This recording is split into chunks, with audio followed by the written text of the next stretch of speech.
Boa noite a todos. Sermão da Montanha. A gente está refletindo e a gente já discutiu quase todos. E hoje nós vamos para os últimos, que estão meio conectados. Como a gente já disse, nem mesmo os apóstolos mais próximos de Jesus sempre entendiam o que ele estava falando. Mestre, por que você fica falando em parábola? Nem a gente entende. Então, muitas vezes, esses ensinamentos não parecem aplicáveis nas nossas vidas ou parecem ter muito sentido. Até mesmo nesse Sermão da Montanha, alguns deles, se a gente lê ele de uma maneira literal, fica difícil de compreender. Por que eu vou ser bem-aventurado se eu chorar? Por que você é bem-aventurado se eu for pobre? E aqui a gente vem para essas duas últimas, e a penúltima é: bem-aventurados são os perseguidos. Então, bem-aventurados são os perseguidos por justiça, porque deles é o reino dos céus. Não é perseguido pela justiça, viu? Não pense que vocês vão ser bem-aventurados por causa disso. Paga suas contas. Aqui nessa perspectiva significa o quê? Alguém que está querendo ser justo, alguém que está buscando ter uma vida de retidão, uma vida de valores e virtudes, e essa pessoa é perseguida. Por que bem-aventurado? O que significa ser perseguido?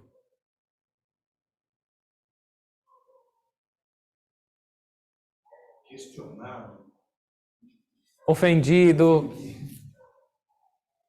Alguém está te seguindo. Hã? Alguém está indo atrás de você. E por que isso poderia ser bom se perseguido, alguém está indo atrás de você e não é para te dar um abraço?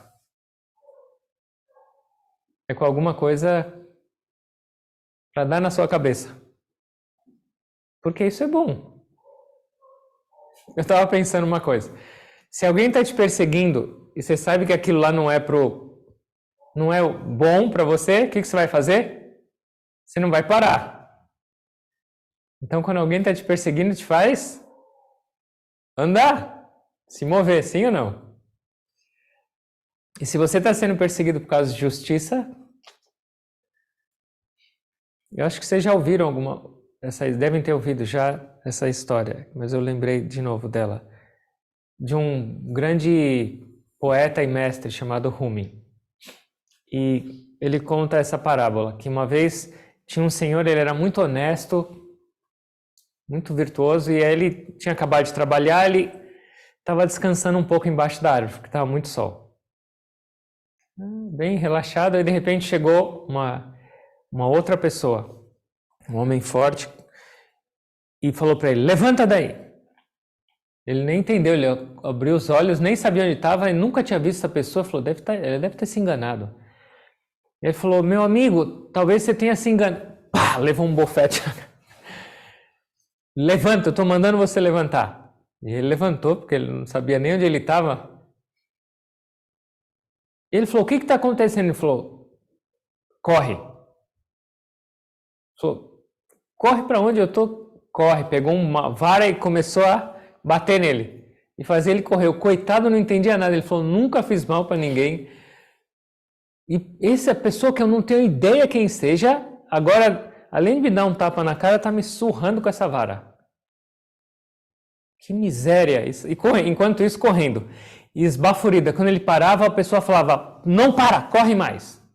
Aí uma hora ele falou: eu vou ter que me revoltar. E aí quando ele parou para se revoltar, essa pessoa pegou uma espada e falou: você que sabe, corre. Ele falou: não é possível, o que está acontecendo comigo? E aí ele estava exausto, aí a pessoa falou: para agora. Era embaixo de uma outra árvore, de uma macieira. E estava cheio de maçã no chão, podre. E essa pessoa com a espada na mão, apontando para o pescoço dele, falou: come. Não é possível. É melhor eu morrer. Ele começou a comer aquelas maçãs podres do chão e assim, desolado, falou: não é possível. Porque o destino me trouxe essa vida? Eu nunca fiz nada, não lembro de ter feito mal para ninguém. Como pode? E ele não aguentava mais comer. O estômago dele estava cheio já daquela coisa. Aí ele embaiou, pegou a espada de novo, desembaiou e falou: continua correndo. E agora ele, além de cansado, com o estômago cheio daquele negócio podre e tendo que correr. Correndo. Chegaram, ele foi guiando e chegou até um rio. E aí ele falou, de novo essa pessoa, ele só dava ordem com a espada. Ele falou assim: agora bebe água. Ele já estava enjoado, falou: não quero, bebe água, estou mandando, senão. E aí ele começou a beber água. Beber água, ele não aguentou, o que aconteceu? Pôs para fora tudo, vomitou. Ele falou: não aguento mais, é melhor ele pegar a espada e cortar meu pescoço. Mas antes eu vou pelo menos perguntar para ele. Falei: ó, eu já passei por toda a humilhação que eu poderia ter passado, todo o sofrimento. Agora, antes de você tirar a minha vida, deixa eu só te perguntar, por que você fez tudo isso comigo se você não me conhece? Por que você me tirou a tapa de lá, me bateu com a vara, ameaçou minha vida e me fez comer aquelas frutas podres e agora me fez encher o bucho de água que eu não aguentei e tive que pôr tudo para fora? Para mim já não faz mais sentido nem viver por causa disso tudo e no meu estado, mas antes de você tirar minha vida, você pode me explicar, pelo menos só para eu... Aí essa pessoa embaiou a espada e abriu um sorriso e falou: meu amigo, sabe por que eu fiz isso? Não. Quando você estava dormindo embaixo da árvore, você estava dormindo tão relaxado que estava de boca aberta. E sabe o que aconteceu? Entrou uma cobra na sua boca. Entrou uma cobra e você nem percebeu. E eu falei: e agora? Como eu vou avisar? Se eu te acordasse e gentilmente falasse assim: tem uma cobra dentro de você, provavelmente você ia morrer de susto. Você não ia querer fazer nada, você ia ficar em pânico. E aí eu pensei: eu preciso dar um jeito de tirar essa cobra de dentro de você. Então, se eu não fosse rude e violento com você, ela não ia sair. Se eu não colocasse aquelas frutas podres para você comer, você não ia ficar enjoado. E se eu não te levasse para beber aquela água, você não ia conseguir. Agora, olha para o lado. Ele olhou, a cobra estava lá. Junto com as maçãs e com tudo. E aí, ele começou a chorar. Mas agora não era mais de tristeza ou de... Era de gratidão. Ele se ajoelhou e falou: você é meu salvador, como eu posso te agradecer? Era a mesma pessoa, com a mesma espada na mão, que fez as mesmas atrocidades, só que agora as atrocidades viraram uma bênção. Bem-aventurados perseguidos. O que quer dizer isso? O que quer dizer essa parábola toda?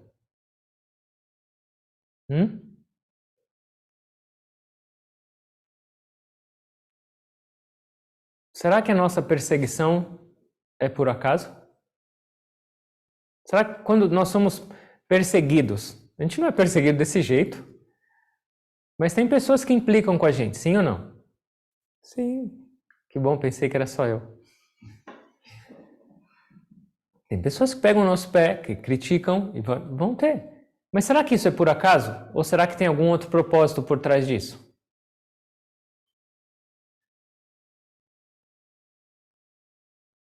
Será que a gente também não tem uma cobra lá que a gente não prestou atenção e está lá dentro? Por que é bom, nessa perspectiva de Jesus, por que é bom quando a gente recebe essas coisas amargas da vida? Por que vocês acham?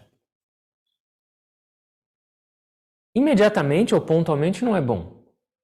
Mas por que isso pode ser bom? Tinha um mestre que ele chamava Kabir, Santo Kabir. E tinha uma pessoa que odiava ele com todas as forças. Todo mundo considerava ele um santo, ele tinha um monte de seguidores, mas tinha uma pessoa que não queria nem ouvir falar dele, que ele fazia toda a difamação possível desse Kabir. Os discípulos odiavam essa pessoa. Porque onde ele ia, ele falava mal e perseguia, e era terrível. E aí um dia eles chegaram lá, os devotos, e estava Kabir chorando em prantos. Eles, o que aconteceu, mestre? Meu melhor amigo morreu. Quem é esse? Quem é seu melhor amigo? É aquele lá. Vocês sabem, ficava falando de mim. E aí todos eles ficaram felizes. Graças a Deus, esse miserável foi embora. Agora a gente vai poder viver tranquilo aqui. E aí ele parou de chorar um pouco e falou assim: vocês são somente ignorantes, mais nada. Aquele lá que ficava me criticando e apontando o dedo para mim, me fazia sempre prestar atenção. Eu ficava, puxa vida, será que é isso ou não? Então ele sempre me fazia ficar atento. E ele ficava dia e noite pensando nas minhas negatividades. Para me trazer clareza disso, para eu ter consciência das minhas negatividades. Vocês ficam aqui só me paparicando o dia inteiro. Você é grandioso, você é bom, você é amoroso. Qual o bom disso para minha vida? O que eu recebo de vocês com isso aí? Só o meu ego que cresce? E o resto? Ele é meu amigo, vocês são bajuladores só. Então para ele era o melhor amigo dele, era aquele. Porque ele ficava o tempo inteiro pensando no Kabir. Eu vou falar isso dele, disso amanhã, dessa fraqueza. E com isso a gente se torna mais fortes. Então tem um provérbio realmente em sânscrito, que vem dos Upanishads, que fala: quando uma pessoa recebe um elogio, essa pessoa que a elogiou está levando o quê? O saldo positivo dela. Suas virtudes, seus méritos, quando você recebe, quando uma pessoa te elogia, ela está sacando da sua conta. E quando uma pessoa vem, te critica e coloca o dedo na ferida, ela está levando o quê? Suas tranqueiras, seu demérito. Quem que você deve ficar feliz? Fala isso, leva. Deixa a sua mochila e fala, põe nas suas costas aí. Será que a gente conseguiria pensar assim? Pelo menos lembrar. Não é que a gente tem que amar ou ficar buscando ser criticado. Mas também não buscando ter só elogio. Senão Jesus ia pôr mais um sermão aqui. Bem-aventurados são os elogiados. Ele não pôs.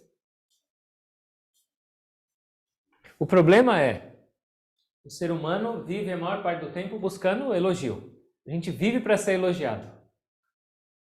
A gente vive querendo que os outros percebam nossas grandes qualidades. Os nossos valores, Primeiro que a gente não tem tantos assim. Só que a gente dá uma caprichada. É marketing. A gente dá uma ajeitada ali que parece o rei da cocada preta. E as negatividades e as fraquezas, esconde bem. Se alguém ver, vai ficar mal.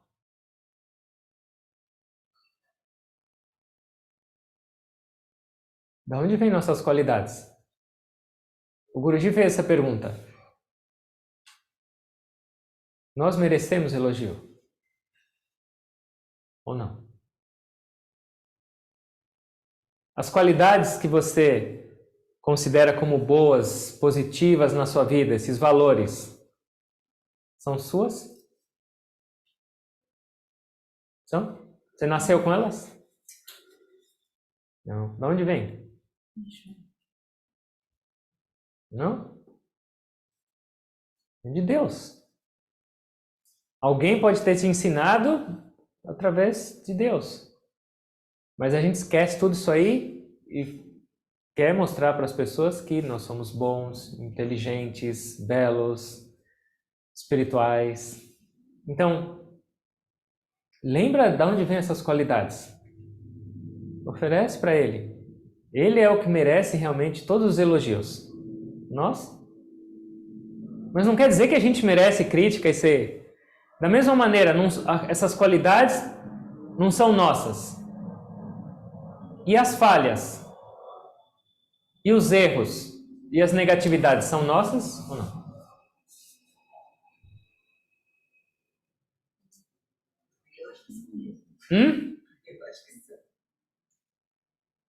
Pode ser considerada também. Mas vamos supor, quando a gente acha que nós somos os bons e temos essas qualidades, é o nosso ego associado com essa parte positiva. E quando a gente fala eu sou terrível, eu sou horrível, é o nosso ego associado com as qualidades negativas. Então, se a gente tivesse um pouco mais desse distanciamento para olhar e falar, as qualidades positivas são de Deus. Então eu vou agradecer a Ele quando alguém me elogiar. Eu vou lembrar dele, ou pelo menos daquelas pessoas que me ensinaram isso e me mostraram. Eu estou me desconectando do ego e da ignorância. E quando eu perceber alguma negatividade ou alguém me criticar, por que eu sofro? Porque eu ainda sou esse ego. Então eu ainda me identifico tanto com as qualidades positivas e me identifico também com as negativas. Então eu estou sempre com medo. Porque eu preciso de qualquer jeito mostrar o meu lado positivo e esconder o meu lado negativo. Se a gente conseguisse viver com um pouco mais de imparcialidade nessas duas perspectivas, nossa vida ia ter muito, muito mais paz. Então, crítica não é ruim. Para quem tem consciência e para quem tem força. Uma pessoa que é fraca não consegue viver dessa maneira. Vocês estão prontos para ser criticados ou não?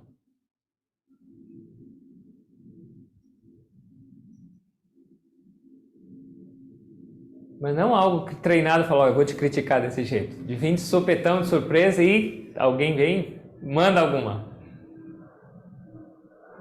A gente não está pronto. Por que comigo, meu Deus? A gente tem que ser forte, igual uma rocha. O Pedro, o discípulo de Jesus, Pedro significa a pedra, a rocha. A base da igreja era ele. E o que significa ser igual a uma pedra? Sem sentimento? Não. Então o Guruji deu um exemplo. Se você pega uma bolinha de gude e tem uma argila bem macia, bem molinha, você taca a bolinha de gude, o que vai acontecer? Hã? Gruda, vai lá. Entra. E se você pegar uma bolinha de gude e tacar numa parede dura, o que vai acontecer? Ela volta. Pode quebrar também. Ou quebra ou volta. Volta para você. Nossa vida tinha que ser assim. Se você for muito mole, ou seja, fraco, as bolinhas de gude, de crítica, de perseguição, vai tudo grudar em você. Mas se você for firme e forte, tiver consciência do que é a sua verdadeira existência dessa vida, o que vai acontecer? Vai voltar.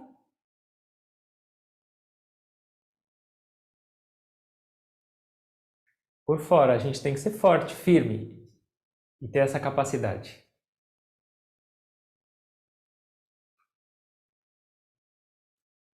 As pessoas não vão parar de atirar a bolinha de gude. Mas a nossa argila tem que secar. Internamente. Prestem atenção. Isso a gente tem oportunidade quase todo dia.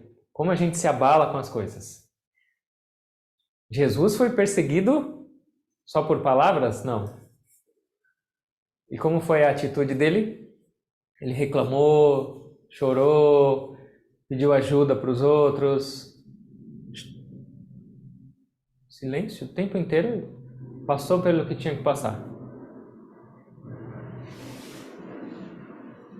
A gente nunca vai passar por uma situação nem um milésimo parecida com a dele. Mas como é a nossa reação no dia a dia e nas pequenas coisas? Perseguição aqui poderia ser não somente uma pessoa te perseguindo, mas quando uma coisinha dá errada no seu dia, como é a sua resposta, a sua atitude? O seu equilíbrio vai para onde? A sua paz vai para onde? Permanece ou vai? Então, bem-aventurados são os perseguidos, porque deles é o reino dos céus. Então, esse ato de ser perseguido de qualquer maneira, dessa perspectiva, é uma oportunidade para a gente avaliar nossas vidas. Primeiro, essa compreensão que eu falei primeiro. Quando alguém vem e te traz alguma negatividade, alguma ofensa, o seu karma negativo está sendo expiado, está sendo eliminado. E quando as pessoas vêm te elogiar, não assim com sinceridade, porque normalmente quando uma pessoa vem elogiar muito, o que acontece? Tem alguma coisa por trás. Eu vou precisar de algum favor, eu vou precisar de alguma coisa. Pode parecer meio duro, mas essa é a realidade da mente humana. O Guruji escreveu uma frase numa das cartas para os residentes. Every human relationship has hidden desires and selfish interests. Todo relacionamento humano tem desejos escondidos por trás e tem egoísmo. Então, se uma pessoa vem e ela te elogia, mas não por sinceridade, e a gente aceita e gosta, ela está levando também o nosso positivo. Tem um mestre, Swami Shivananda, que ele escrevia no livro dele e falou assim: quando uma pessoa começar a te elogiar, sai correndo na hora. Abandona aquele lugar. Ou, se você não quiser abandonar aquele lugar, tapa os seus ouvidos. Parece meio estranho, né? A gente não precisa fazer isso. Mas internamente, como a gente responde a isso? E se a gente não aceita essas críticas, se a gente não aceita essa parte negativa que vem pra gente, vai vir, sempre vai vir, se a gente não compreende o porquê disso, o que acontece com a lei do karma? Vai voltar. Vai ter que passar por isso. A gente tem que passar para o nosso processo de purificação e de crescimento. Um Swami da Índia, Swami Shuddhananda, ele estava falando sobre isso. Então ele falou assim: por que as pessoas nos tratam mal? Porque nós queremos esconder todas as negatividades de nós mesmos. A gente não presta atenção para os nossos erros, para aquilo que tem que ser corrigido, para aquilo que tem que ser melhorado ou eliminado das nossas vidas. Nós somos muito autoindulgentes conosco, com nós mesmos. E aí o que acontece? Se nós não tomamos as ações necessárias para purificar nossas vidas, Deus tem que mandar um instrumento para fazer isso. E esse é o perseguidor. Então, se você tomar um pouco mais de cuidado com a sua própria vida, prestar um pouco mais de atenção nas suas ações e realmente se dispor a corrigir o que não está certo,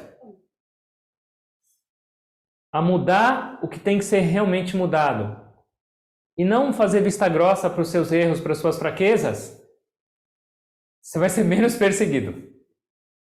Tenha você esse desejo de mudar, de transformar. Tenha você os olhares mais para você, para suas fraquezas e negatividades, mas de uma maneira imparcial, do que olhar para os outros, do que julgar os outros.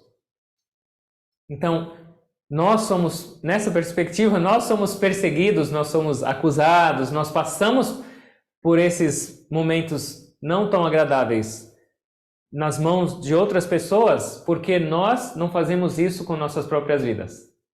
Então Deus contratou um auxiliar. Você precisa de uma ajuda. Então a nossa aceitação também, nesses momentos mais difíceis, faz com que isso vá embora. Mas se você briga, reage, não aceita, se alguém me falar uma coisa, eu vou falar 5 para ela. Eu fico até guardando. Falar, para essa pessoa Eu já sei o que responder para aquela. Estou garantido. Equilíbrio. Equanimidade. Uma vez isso é uma história também verdadeira. Um monge vivia num vilarejo. E aí apareceu uma vez uma jovem grávida, sem marido, sem nada, sem casar. E naquela época, já foram vários e vários anos, num vilarejo na Índia, isso era a coisa mais terrível. E aí ela ficou assustada e falou: quem fez isso?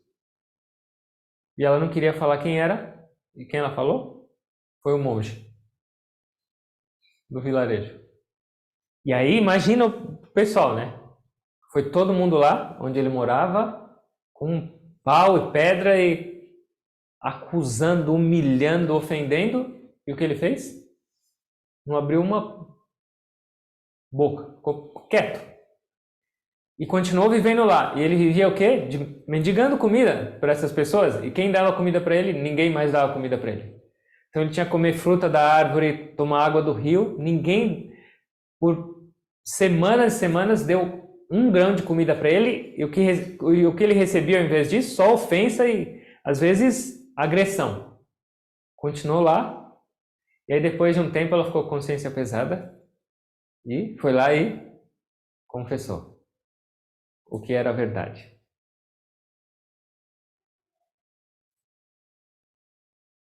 Quanto mais a gente tiver a capacidade de aguentar, de receber, essa tolerância é uma qualidade extremamente desejável nas nossas vidas. Essa é uma qualidade divina. Tolerância, paciência, resiliência. Não é ser aquele que vai ser sempre humilhado, ofendido, não é ser um tolo, mas é não ser tão reativo nessa vida. É o nosso ego sempre que está brincando com a gente o tempo inteiro. Nós damos extrema importância para o que os outros falam de nós. Sim ou não? E não importa se tem razão ou não, mas a gente... Será que deveria ser assim? Não é ignorar o que os outros falam, mas também viver só em função do que os outros vão falar? Como a gente vai ter equilíbrio? É possível 100% das pessoas falarem bem de você? É possível 100% das pessoas concordarem com você? Impossível. Senão isso não ia se chamar de criação. Ia ter outro nome talvez, mas é impossível.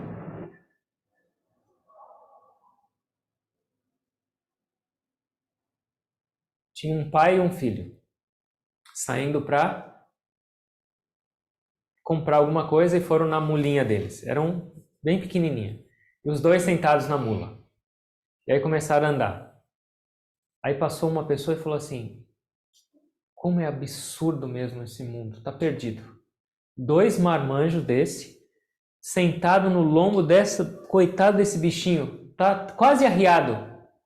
Vocês não têm vergonha? E aí foi embora. E aí ele falou assim: pai, não é verdade mesmo? Coitado desse bichinho. Vamos fazer o seguinte. Fica sentado e eu puxo. Tá bom. Concordo. Aí o pai sentou e o filho começou a puxar. Aí passou outra pessoa e falou: realmente, os tempos modernos são terríveis. Todos os valores, exploração infantil. Um menino desse, um marmanjo desse explorando esse coitado. E o pai falou: é verdade. Vamos fazer o seguinte, então. Deixa eu puxar. Porque aí você descansa um pouco. E aí foi o filho nas costas da mula. E o pai puxando. Aí passou e falou assim: é por isso que os velhos são tudo mandado para asilo e para tudo. Ninguém nem respeita mais. Um senhor de idade, com um jovem cheio de energia e vigor lá sentado, recebendo um arzinho na cara.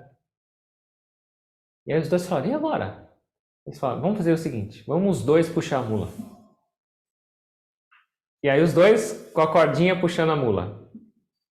Aí passou outro e rindo, falou assim, desses três eu não sei qual é a mula. Tem aí esse animal para levar vocês e vocês ficam puxando a mula. Ela tá rindo de vocês, olha ela rindo aqui atrás de vocês. Eles falam, e agora? O que a gente vai fazer? Não tem mais o que fazer. Aí eles falam, o pai falou, não, eu tenho uma ideia. Vamos carregar a mula. E aí eles pegaram um bambu, amarraram as patas dela e colocou cada um no ombro e saiu carregando a mula. A história vai continuar, mas a gente para por aqui. Como a gente também se importa, como a gente responde, reage às opiniões dos outros. Para que servem essas coisas todas? Então, uma é para trazer essa purificação. O que mais? O que mais será que Deus está querendo dizer para a gente quando nós somos perseguidos? Para o nosso viver diário, perseguidos é uma palavra muito forte. Mas, tudo bem. O que mais? Para a gente refletir, para a gente trazer uma autoanálise. Quando alguém vier falar alguma coisa para você, alguma crítica, ao invés de a gente se arrasar e ficar acabado, ou ao invés de a gente reagir imediatamente, será que pelo menos, e não é só um sermão, estou falando para mim, será que não era talvez uma oportunidade para a gente parar um pouco e refletir um pouquinho e entender, será que isso que eu estou recebendo tem algo a ver ou não? Porque raramente uma pessoa vai chegar e falar coisas que não tem razão nenhuma, não tem nenhum sentido, não é? Dentro daquilo que pode talvez ser exagerado ou não, alguma verdade ou alguma coisa tem lá. Sim ou não? Só se encontrar um psicopata aí na rua ou alguém que não fala nada com nada, mas a maioria das vezes quando a gente recebe algo, tem uma razão, tem um sentido. E se a gente tivesse a capacidade de refletir um pouco e entender que tem alguma verdade e que aquilo lá faz sentido de alguma maneira, não importa como foi colocado para nós, será que aquela perseguição nos tornaria agora, na verdade, uma oportunidade? Para a gente olhar e falar, verdade, eu preciso melhorar. Verdade, o que ela falou foi ríspido ou foi de uma maneira não tão amorosa como eu gostaria que todos fossem, mas será que eu não recebi uma oportunidade para eu mudar e para crescer e que eu não estava olhando até agora? Ou que eu não queria olhar?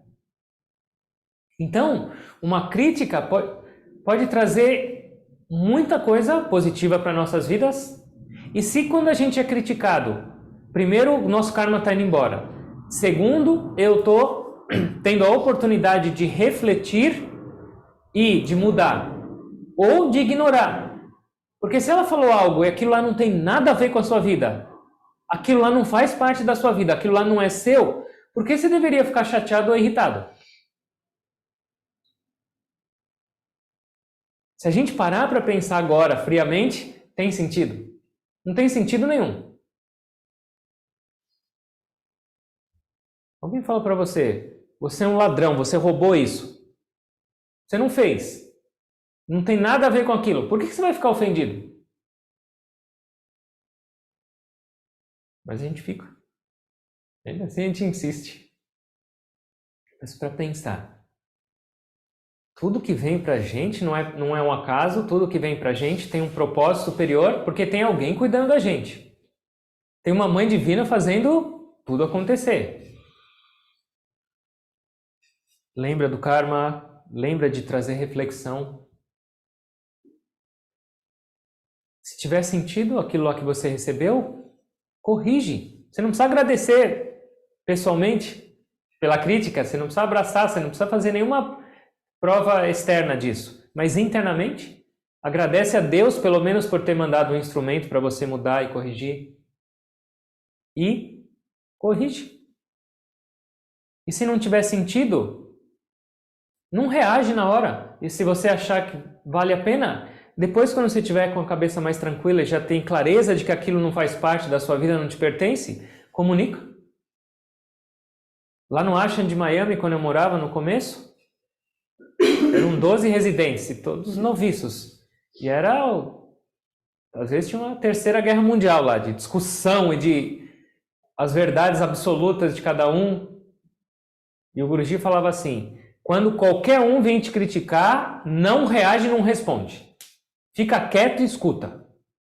Depois, no dia seguinte, ou de algumas horas que você já se acalmou, se você tiver um outro ponto de vista, ou se você entender que aquilo lá não fez sentido, não foi justo, vai e se comunica como um ser civilizado e não como um animal latindo para o outro. Será que a gente não pode tentar? É difícil, tem o meu instinto, eu tenho que provar. Mas tudo isso está levando a gente para algum lugar. Porque Jesus falou, os perseguidos, o que eles vão receber? O reino dos céus. Porque se eu não uso a minha vida para eliminar essas negatividades, se eu não uso a minha vida para eliminar karma, como eu vou chegar no reino dos céus? O reino dos céus é viver em paz, viver com amor, viver feliz. Mas se o tempo inteiro você está reativo, o tempo inteiro você está buscando elogio, mas não vai vir sempre, o tempo inteiro você está com medo de ser criticado, como eu vou estar no reino dos céus? Esse é outro reino. Faz sentido isso ou não? Não.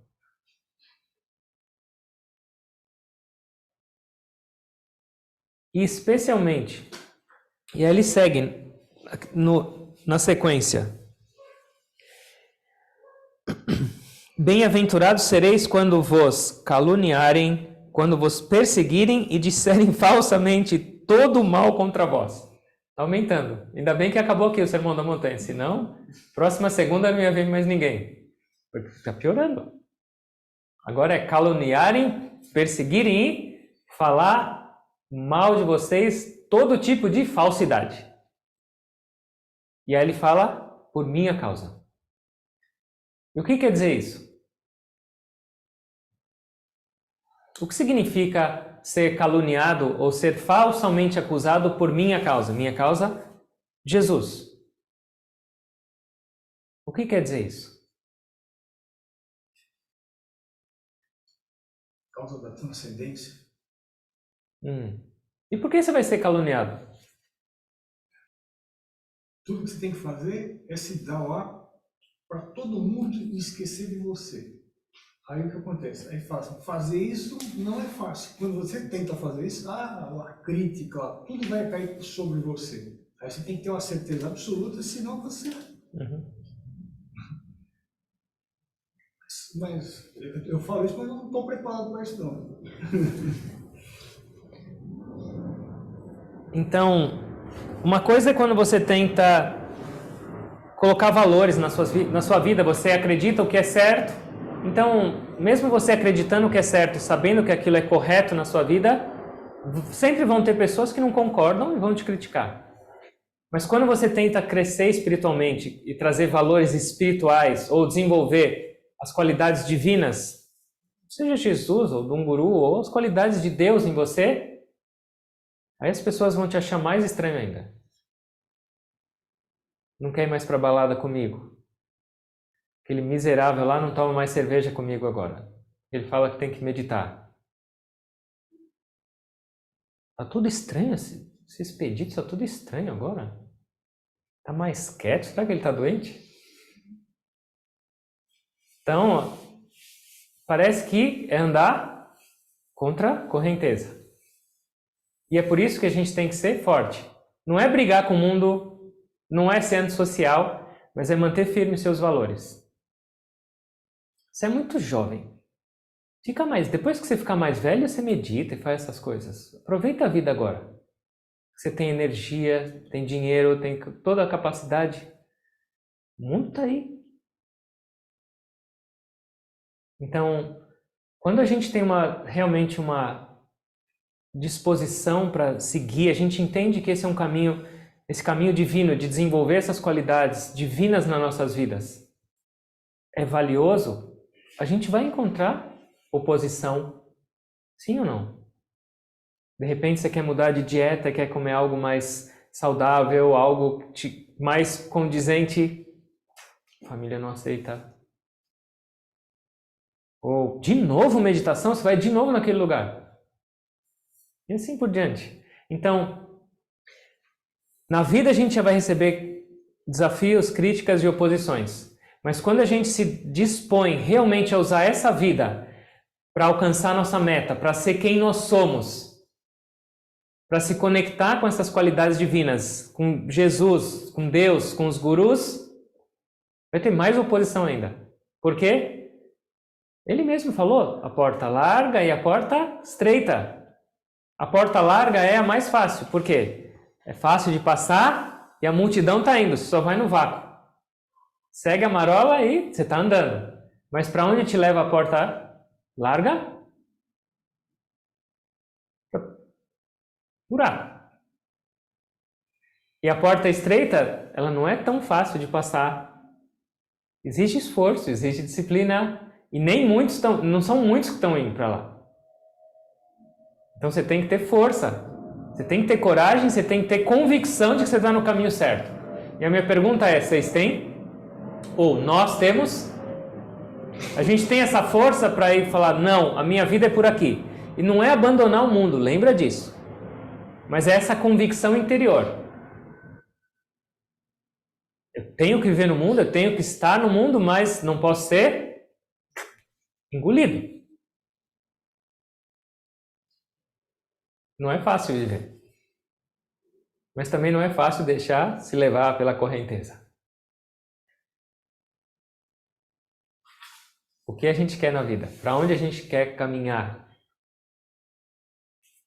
A gente entende a realidade da vida, que alguns vão sorrir pra gente, outros vão fazer cara feia, uns vão abraçar e outros vão esbofetear. Faz parte. Mas como eu reajo para essas duas? A gente tem que ser mais forte. Os mestres falam, e não é para desencorajar a gente, mas é o como a gente deve ser. Caminho espiritual não é para covardes, para fortes, porque senão você não fica de pé. E não é engraçado que isso é a nossa própria essência? A nossa própria natureza é essa? E a gente encontra tanto desafio? Se a gente tiver clareza de propósito, se a gente lembrar que a gente tem a retaguarda divina, Jesus está guiando a gente para a bem-aventurança. Jesus está guiando a gente através disso, não para o sofrimento. Ai meu Deus, agora eu tenho que ser criticado. Ai, agora eu tenho que fazer isso. Não. Ele sabe o desejo de cada um de nós, que é só um, bem-aventurança. Beatitudes. A felicidade, vocês lembram o que significa beatitudes ou não? Senão vocês não vão querer ser criticados. A felicidade perfeita. Perfeita, que não vai. Permanece com você full time. Esse é o caminho. Então é uma atitude ao viver, é uma consciência ao viver, é uma clareza do seu propósito. E lembrar dessa retaguarda. Quem está guiando a gente?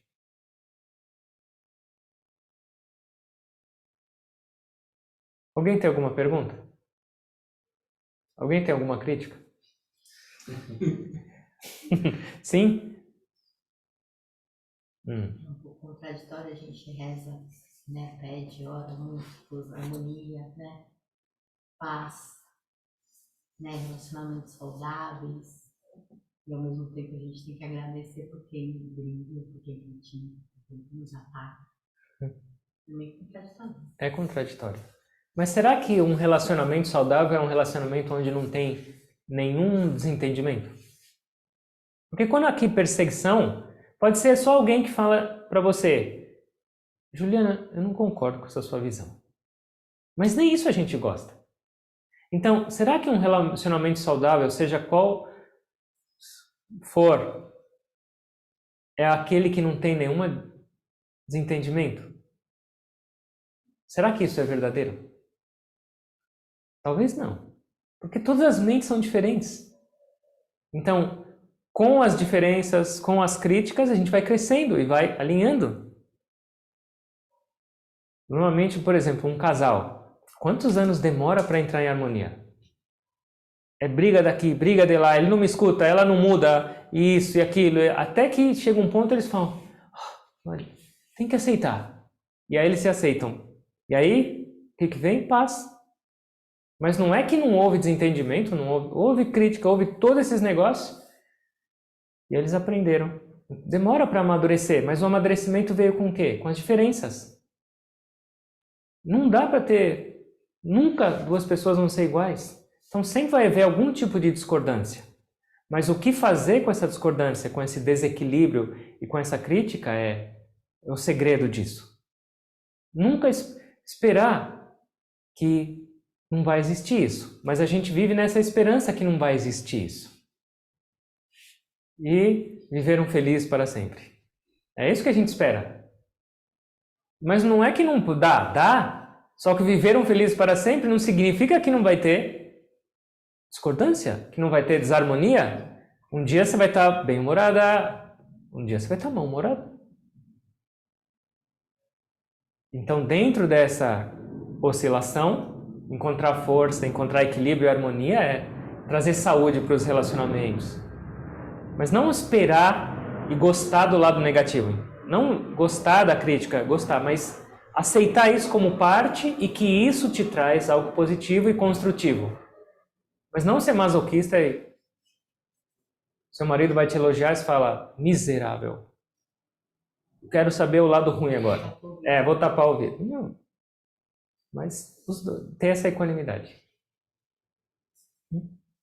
Uma pergunta, Sônia. Trauma também pode ser considerado bem-aventurança? Sim. Por quê?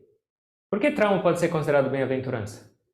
Se a gente analisar essa perspectiva de karma, um trauma que veio na sua vida foi o quê? Um karma que foi na sua vida. Ele veio, ele trouxe alguma experiência, mas não foi do nada que alguém decidiu te punir, que alguém decidiu te fazer mal.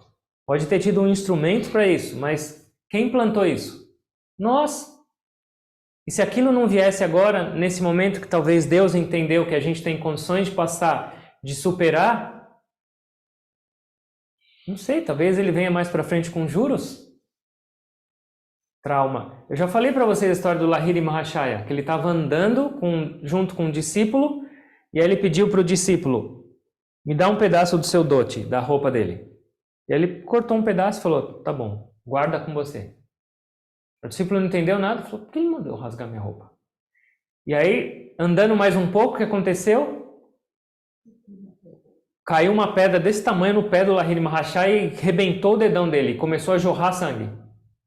E aí ele falou para o discípulo, agora me dá esse pano. E ele amarrou. O discípulo ficou encucado, falou, mas você sabia que ia cair uma pedra no seu pé, ia arrebentar o seu dedo. Ao invés de você pedir um pedaço da minha roupa, você não podia simplesmente dar 2 passos para a esquerda e continuar andando? E ele falou assim, por que eu ia adiar um karma que eu posso passar agora? Vai doer um pouco? Vai, mas eu estou livre desse karma. E se daqui a um tempo essa pedra caísse na minha cabeça? Então, se um karma está vindo para você agora, uma situação difícil, um trauma, pensa que você tem cash para pagar. Que Deus viu o seu saldo lá, kármico, e falou, agora dá, vamos se libertar disso. Não passa esse tempo sofrendo e falando, ai, por que comigo, por isso. Não leva para o lado negativo, mas para o lado positivo e fala, eu tenho a força para superar, eu tenho a presença de Deus comigo, gurus ou Cristo, não importa. E eu vou superar. Isso veio para mim, isso foi plantado, está indo embora da minha vida e eu vou crescer com isso. Então, não é o trauma em si que faz a gente sofrer ou não, mas é a atitude ao passar por isso. E é exatamente isso que a gente está discutindo hoje aqui. Se você entender a perseguição, seja um trauma, uma doença ou uma crítica, nesses aspectos positivos, isso não vai te trazer bem-aventurança? Vai! Porque você vai ser forte, você vai ser equânime cada vez mais no seu dia a dia, independente das oscilações do mundo, e você vai ter mais fé em Deus. E será que essas 3 coisas juntas, aceitação, força e equanimidade e fé, não vão te trazer o reino dos céus? E Jesus fala, bem-aventurado, todos os outros santos, todas as outras pessoas passaram a mesma coisa no passado. Bem-aventurados são os perseguidos, mas não os que perseguem. Não persiga os outros, porque você vai ser mal-aventurado. Porque aí você está gerando karma negativo. O mundo vai trazer isso para nós, mas a gente jamais deveria fazer isso para o mundo. E essa também é outra parte dura. Além de você aceitar, de entender na sua vida e os benefícios, a gente deveria se refrear, né? Quando for com uma perspectiva de crítica ou de negatividade. Mas claro, quando for positivo e por amor e por crescimento, deve ser compartilhado e colocado, claro. Certo? Alguma outra pergunta? Sim. É sua ou... Não, eu vou aqui. E como diferenciar uma situação em que devemos tomar alguma atitude para mudar e uma situação que paga karma? Toda situação paga karma. Toda situação traz mudança. Você não precisa classificar aquela situação, essa está tirando karma ou essa é para mudar. Não. E se você não tem certeza de como reagir naquela situação naquele momento, espera um pouco. Faz Ketchari Mudra, enrola a sua língua para trás, vai passear um pouquinho e não reage na hora. Se você não está certo de como reagir, de como responder, espera. Mas você não precisa pensar, essa situação agora está tirando o meu karma, ou essa é para eu mudar. Todas as situações, boas ou ruins, têm a ver com o seu karma. Porque se alguém te elogiou, é algum karma positivo que você fez antes. E ele está sendo expiado também. Você plantou uma semente boa e ela gerou um elogio. Foi. Por isso que Jesus falou, faça as boas ações em silêncio. Porque se elogiou, se alguém foi lá e te elogiou, se você estufou seu peito e cantou suas vantagens, o que aconteceu? Sua recompensa já foi. Ele falou isso. Faça em segredo, que aí o seu fruto está lá ainda. Então, todas as ações vêm para nos ensinar e todas as ações estão nos libertando de karma. Você não precisa parar para refletir. Entenda isso e segue.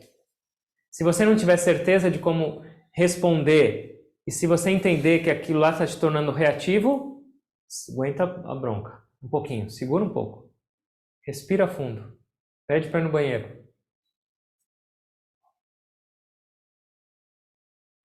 Eu preciso provar que eu estou certo. Será? É muito interessante isso porque a gente tem um conceito de como é viver. E a gente aprendeu dessa maneira. Você tem que se impor nesse mundo. Você tem que provar que você está certo. E aí a gente começa a entender que isso aí a gente só está fortalecendo e segurando quem é o nosso ego. E aí a gente começa a entender que o caminho espiritual é a dissolução desses conceitos, desses rótulos de que a gente aprendeu e construiu com tanta força. Então, gradual. Compreensão e prática. A gente não deve se sentir mal por fracassar, por tropeçar, por reagir ou por não aceitar, mas se a gente tiver pelo menos consciência para onde a gente deveria caminhar, maravilha. Jesus está feliz da vida. O sermão está funcionando. Certo?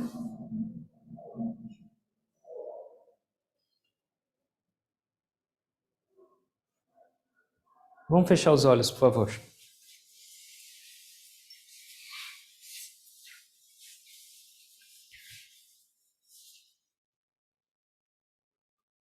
Vai lembrando da respiração.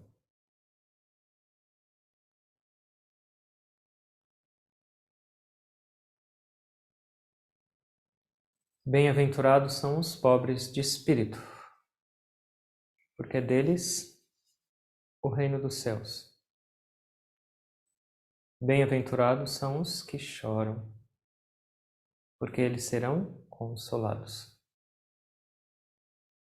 Bem-aventurados são os mansos, porque eles herdarão a terra.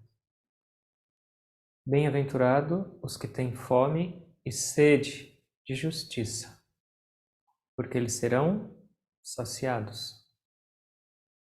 Bem-aventurados são os misericordiosos, porque eles receberão misericórdia. Bem-aventurados são os puros de coração, porque eles verão Deus. Bem-aventurados são os pacificadores ou os pacíficos.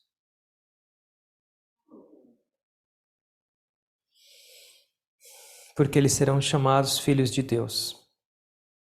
Bem-aventurados são os que são perseguidos por causa da justiça, porque deles é o reino dos céus. Bem-aventurados sereis quando vos caluniarem, quando vos perseguirem e disserem falsamente todo o mal contra vós por causa de mim. Alegrai-vos e exultai, porque será grande a vossa recompensa nos céus. Pois assim perseguiram os profetas que vieram antes de vós.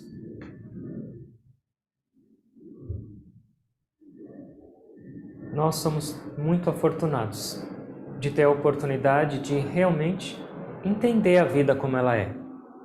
Entender o propósito desse viver. E de entender o porquê cada situação vem para cada um de nós. Será que a gente não deveria refletir um pouco mais sobre isso e tentar mudar nossas vidas? Os mestres afirmam isso sempre. Não é o mundo que nos faz felizes ou tristes, mas é a maneira com que a gente vive, é a nossa atitude interior, que é a base desse viver.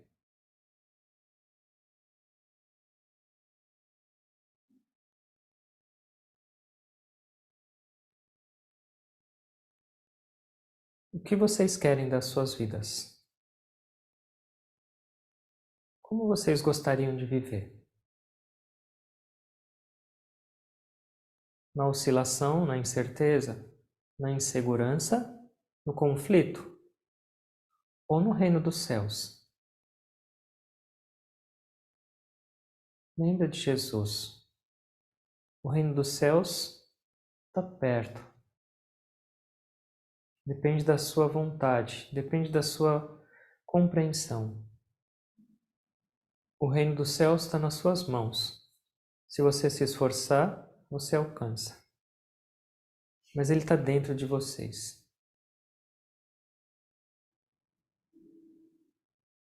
Que a gente tenha essa força e essa capacidade de compreender e de transformar nossas próprias vidas. E acessando esse reino dos céus, esse paraíso interior de paz, de alegria, de equanimidade, de força e amor, a gente possa compartilhar esse reino celestial com todos, ao nosso redor e em toda parte. Que a gente tenha sempre essa visão positiva da vida. Que a gente tenha sempre essa sede, essa necessidade de aprender o tempo inteiro, de crescer o tempo inteiro. Deixemos de ser sonhadores, imaginando que esse mundo só vai sempre trazer o que eu espero. O mundo vai me trazer o que eu necessito.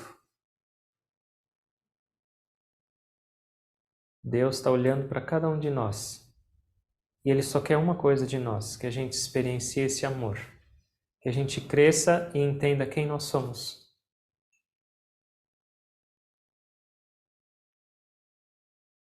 Que a gente se estabeleça nesse amor incondicional. E nessa felicidade perfeita, beatitude. Que as bênçãos de Deus, dos mestres, que as bênçãos, que o amor e a força de Cristo estejam com todos nós, em cada passo das nossas vidas. Que a gente possa alcançar essa bem-aventurança, que ela não seja somente uma teoria em nossas vidas, ou mais uma aula, que ela seja nossa. É para isso que as escrituras existem. E é para isso que existem esses mestres.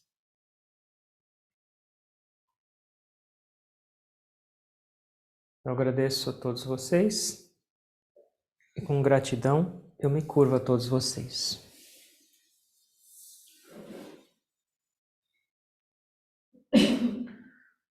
Om. Amém.